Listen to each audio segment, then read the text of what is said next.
Hi hello good morning എല്ലാവർക്കും നമസ്കാരം. അഭിയുടെയും ജാനകിയുടെയും ഇന്നത്തെ വിശേഷത്തിലേക്ക് എല്ലാവർക്കും സ്വാഗതം.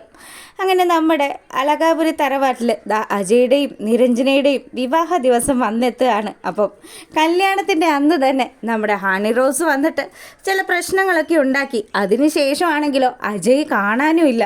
അജയെ കാണാനില്ലാത്ത കാര്യങ്ങളൊക്കെ പറഞ്ഞ് നമ്മുടെ ജാനകി അഭിയുടെയും അതുപോലെ തന്നെ നമ്മുടെ സൂര്യൻ്റെയും ഒക്കെ അടുത്തേക്ക് ചെല്ലുക. അപ്പം അച്ഛ, അവൻ എവിടെ പോയതാണെന്നൊന്നും എനിക്കറിയത്തില്ല, എന്താ സംഭവിച്ചതെന്നും അറിയില്ല. അവൻ ഈ സമയത്ത് ഇവിടുന്ന് പോയതാണ് ഏറ്റവും വലിയ പ്രശ്നം.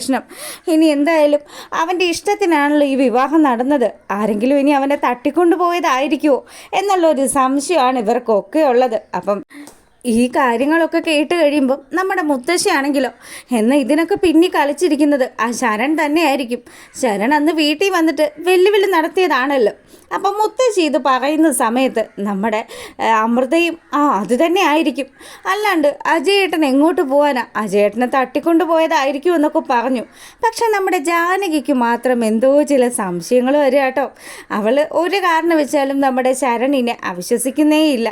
അവൾ നേരെ നമ്മുടെ അഭിയുടെ അടുത്ത് ചെന്നിട്ട്, അഭിയേട്ടാ, എനിക്ക് നല്ല ഉറപ്പുണ്ട് അഭിയേട്ടാ, ഇത് ചെയ്തിരിക്കുന്നത് ആ അപർണയും അവളുടെ അച്ഛനുമാണ്. നീ എന്തൊക്കെയാ മോളെ ഈ പറയുന്നത്? ജാനകിതേ, നിൻ്റെ ഈ സംശയങ്ങളൊന്നും അവരാരും അറിയണ്ട. നമ്മളെല്ലാവരും കൂടി നിൽക്കുന്ന ഈ സമയത്തല്ലേ അവനെ കാണാതെ പോയത്. അപ്പോൾ നിൻ്റെ മനസ്സിൽ ഇത്തരത്തിലുള്ള ഒരു സംശയമൊക്കെ ഉണ്ടെങ്കിൽ എടി, അവർ മാറി നിന്നൊന്നും സംസാരിച്ചിട്ട് പോലും ഇല്ല. തമ്പിയും മോളും നമ്മുടെ കൂടെ തന്നെയായിരുന്നു. പിന്നെ എങ്ങനെയൊക്കെയാണ് നീ ഈ പറഞ്ഞു വെക്കുന്നത്? അതല്ല, ഒരിക്കലും അവൻ അവൻ്റെ ഇഷ്ടത്തിന് ഇവിടുന്ന് ഇറങ്ങി പോവില്ല. അവൻ അത്ര ഇഷ്ടമായിരുന്നു നിരഞ്ജനയെ കല്യാണം കഴിക്കാൻ വേണ്ടിയിട്ടല്ലേ അവൻ ഇത്രയും കഷ്ടപ്പെട്ടത്. എന്നിട്ട് നമ്മളോട് അവൻ അങ്ങനെ ഒരു ചതി ചെയ്യില്ല എന്ന് തന്നെ നമ്മുടെ ജാനകി ആണയിട്ട് പറയുകയാണ്. പക്ഷേ ഇവിടെ തമ്പിയും മകളും കളിച്ച കാര്യമൊന്നും ഇവർക്കാർക്കും അറിയില്ലല്ലോ. അങ്ങനെ ജാനകി പറയുന്നതൊന്നും നമ്മുടെ അഭി വിശ്വസിക്കുന്നേയില്ല.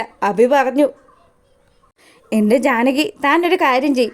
അമ്മ ഈ വിവരങ്ങളൊക്കെ കേട്ട് തളർന്നിരിക്കുമായിരിക്കും. താൻ ചെന്നിട്ട് അമ്മയെ ഒന്ന് ആശ്വസിപ്പിക്കുക. ഞാൻ ഏതെങ്കിലും രീതിയിലൊന്ന് അന്വേഷിക്കാൻ പറ്റുമോ എന്ന് നോക്കട്ടെ. എന്തായാലും ഇവിടെ വന്ന് ഒരാൾക്കാർക്കും, അത് ഇത്രയും വലിയൊരു കോമ്പൗണ്ടിനകത്ത് കയറിയിട്ട് ഒരാൾക്കും ഒരാളെ ഈ തട്ടിക്കൊണ്ട് പോകാനൊന്നും പറ്റില്ല. ഇനി അവൻ മറ്റെന്തെങ്കിലും ഒരു ആവശ്യമായിട്ട് ബന്ധപ്പെട്ട് പുറത്തേക്ക് പോയതാണോ എന്ന് നമുക്ക് പറയാൻ പറ്റില്ലല്ലോ. അവൻ ഇതിനു മുന്നേ ഇങ്ങനെയൊക്കെ ചെയ്തിട്ടുണ്ടല്ലോ. അതിനുശേഷം എന്താ നമ്മുടെ ചെക്കനെ കാണാനില്ലാത്ത വിവരങ്ങൾ മുഴുവനും അറിഞ്ഞ്, ദൈവമേ, ഇനി എൻ്റെ മോനെ ഞാൻ എവിടെ പോയി അന്വേഷിക്കും എന്നൊക്കെ പറഞ്ഞ് നിലവിളിക്കുന്ന നമ്മുടെ പ്രഭയെ കാണിക്കുകയാണ്. പ്രഭയ്ക്ക് മാത്രമല്ല സങ്കടം, ഇപ്പുറത്തെ രമയും നിൽക്കുന്നുണ്ട്. തൻ്റെ മകളുടെ വിവാഹമാണ്. മകളാണെങ്കിലോ 2-3 പ്രാവശ്യം സൂയിസൈഡ് ചെയ്യാനും ശ്രമിച്ചതാണ്. അതുകൊണ്ട് തന്നെ ഇവർക്കൊക്കെ നല്ല ടെൻഷനുണ്ട്. അജയ് എങ്ങാനും വന്നില്ല, ഉറപ്പായിട്ടും തൻ്റെ മകൾ എന്തെങ്കിലും കടുങ്കൈ ചെയ്യും എന്നുള്ളതാണ് രമയുടെ ടെൻഷൻ. അതിനപ്പുറമാണ് ഉണ്ണിത്താൻ കട്ട കലിപ്പി നിൽക്കുകയാണ്.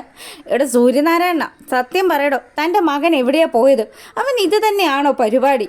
അവനെ കുറേ നാളായി ഈ കളി തുടങ്ങിയിട്ട് എൻ്റെ മകളുടെ ജീവിതം നശിപ്പിച്ചെന്നൊക്കെ പറഞ്ഞ് നമ്മുടെ സൂര്യനാരായണനെ നിർത്തിപ്പൊരിക്കുകയാണ് ഉണ്ണിത്താൻ്റെ ലോ പോയിൻറ്റും കാര്യങ്ങളും ഒക്കെ കേൾക്കുമ്പോൾ നമ്മുടെ സൂര്യ പറഞ്ഞു, എടാ താനൊന്ന് അടങ്ങ്. ഇതിപ്പോൾ ഞങ്ങൾ എന്ത് ചെയ്യാനാ? ഇവൻ ഇങ്ങനൊരു ചതി ചെയ്യുമെന്ന് സ്വപ്നത്തിൽ പോലും ഞാൻ വിചാരിച്ചിട്ടില്ല.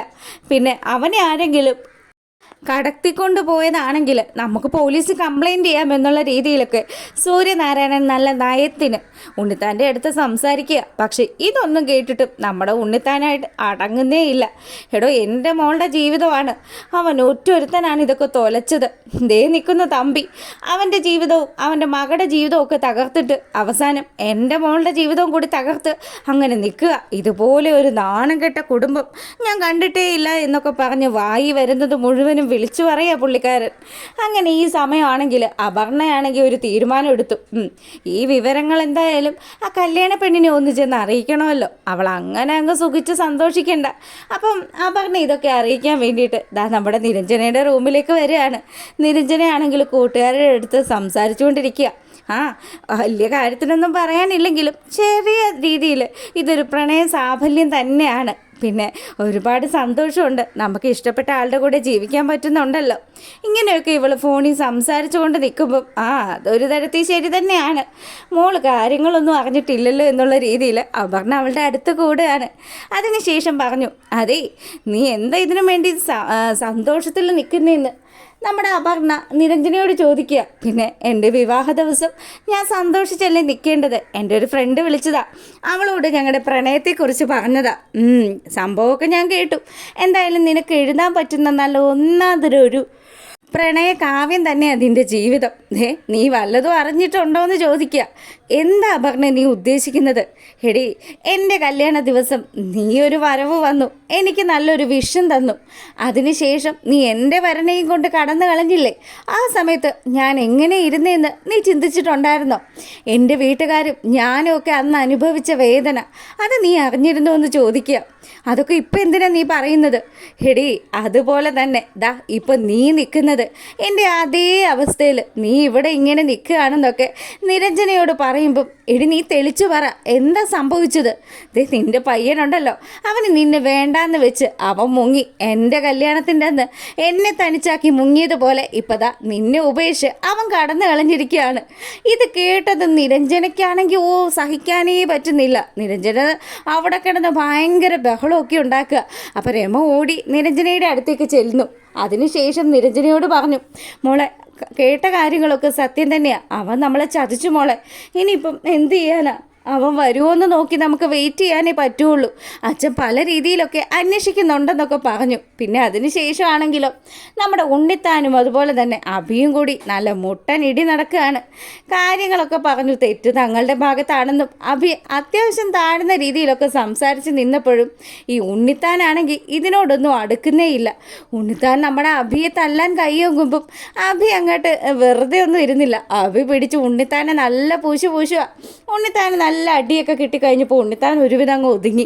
അതിന് ശേഷമാണെങ്കിലോ നമ്മുടെ തമ്പി ഇതിനിടയ്ക്ക് നന്മമരമായിട്ട് അവതരിക്കുക. തമ്പി വന്നിട്ട് പറഞ്ഞു, നിങ്ങൾ എന്തിനാ ഇങ്ങനെ തമ്പി തല്ലുന്നത്? ഇപ്പം തന്നെ ഈ കുടുംബത്ത് മൊത്തം നാണക്കേടാണ്. ഇനിയും നിങ്ങൾ തമ്പി തല്ലിക്കഴിഞ്ഞാൽ നാട്ടുകാർക്ക് പറഞ്ഞ് രസിക്കാനുള്ള ഒരു കാരണം മാത്രമേ ആകുള്ളൂ.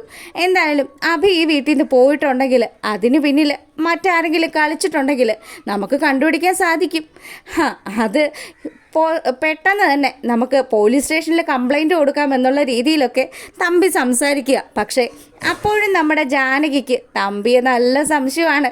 തമ്പിയെയും അപർണയെയും സംശയിച്ച് നോക്കി നിൽക്കുക നമ്മുടെ ജാനകി. അങ്ങനെ ഇവർ വർത്തമാനമൊക്കെ പറഞ്ഞ് അങ്ങോട്ടും ഇങ്ങോട്ടും ഇടിയും പരവാസ്തൊലിയൊക്കെ നടത്തിയതിന് ശേഷം അവിടെ വിഷമിച്ച് തളർന്ന് നിൽക്കുമ്പോൾ സൂര്യ പറഞ്ഞു, മോനെ അഭി, നമ്മുടെ ഭാഗത്തല്ലേടാ തെറ്റ്, നീ എന്തിനാ പിന്നെ അയാളെ പിടിച്ച് തല്ലാൻ പോയത്? അച്ഛാ, തെറ്റൊക്കെ നമ്മുടെ ഭാഗത്തായിരിക്കും, പക്ഷേ അയാൾ കുറേ കാലമായി നമ്മുടെ മെക്കിട്ട് കയറാൻ തുടങ്ങിയിട്ട്. അയാളുടെ മകൾ വന്നിട്ടല്ലേ ഇവിടെ ഈ പ്രശ്നങ്ങൾ മുഴുവനും ഉണ്ടായത്. ഇല്ലായിരുന്നെങ്കിൽ അജയും അപർണയും തമ്മിലുള്ള വിവാഹം അന്ന് നടക്കും. നമ്മുടെ കുടുംബത്തിൽ ഇത്തരത്തിലുള്ള ഒരു പ്രശ്നവും ഉണ്ടാകുകയില്ലായിരുന്നു. എന്നിട്ട് എല്ലാം ഒപ്പിച്ച് വെച്ചിട്ട് അവനിപ്പോൾ വലിയ പൊള്ളി കളിക്കുക. എന്തായാലും അയാൾക്ക് കൊടുക്കാൻ ഞാൻ കരുതി വെച്ചത് തന്നെയാണെന്നൊക്കെ പറഞ്ഞ് അഭി ഭയങ്കര കലിപ്പിൽ നിൽക്കുമ്പോഴാണ് ഒരാളുടെ എൻട്രി. എല്ലാവരും സംശയിച്ച നമ്മുടെ ശരണിൻ്റെ എൻട്രി. ശരണാണ് അജയെ കടത്തിക്കൊണ്ട് പോയതെന്ന് അമൃത സഹിതം ആ വീട്ടിൽ വെച്ച് പറയുണ്ടായല്ലോ. അപ്പം ഇവരെല്ലാവരും നോക്കി നിൽക്കുകയാണ്. നമ്മുടെ ശരൺ അവിടെ വന്ന് ഇറങ്ങിയതും അമലാണെങ്കിൽ രൂക്ഷമായിട്ട് ശരണിനെ നോക്കുക. ഇവൻ ഒറ്റൊരുത്തനാണ് എൻ്റെ കുടുംബം നാണം കെടുത്തി നിർത്തിയിരിക്കുന്നത്. അങ്ങനെയുള്ള ഇവനെ ഈ അടിച്ചതിനകത്ത് കയറ്റരുത് എന്നും പറഞ്ഞ് ശരണിനെ നോക്കി രൂക്ഷമായിട്ട് നിൽക്കുന്ന അമലിനെയും ശരണിനെ കണ്ട് കലി കൊണ്ട് നിൽക്കുന്ന നമ്മുടെ തമ്പിയെയും. അപ്പം തമ്പി ഈ അവസരം എന്തായാലും മുതലെടുക്കും.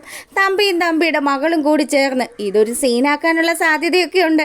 വൈകിട്ട് നമുക്കിതിൻ്റെ പ്രമോ വിശേഷങ്ങളും ഒക്കെ ആയിട്ട് വരാട്ടോ. അപ്പോൾ അതുവരെ എല്ലാവർക്കും നല്ലൊരു ദിവസമൊക്കെ ആശംസിക്കുകയാണ്. എന്തായാലും ഈ അജയ് എന്ന് പറയുന്ന പെരിച്ചാഴി എല്ലാവരെയും ചതിച്ചുകൊണ്ട് അളകാപുരി തറവാട് കുളം തോണ്ടിക്കൊണ്ടിരിക്കുകയാണ്. അപ്പം ഓക്കെ, ബൈ.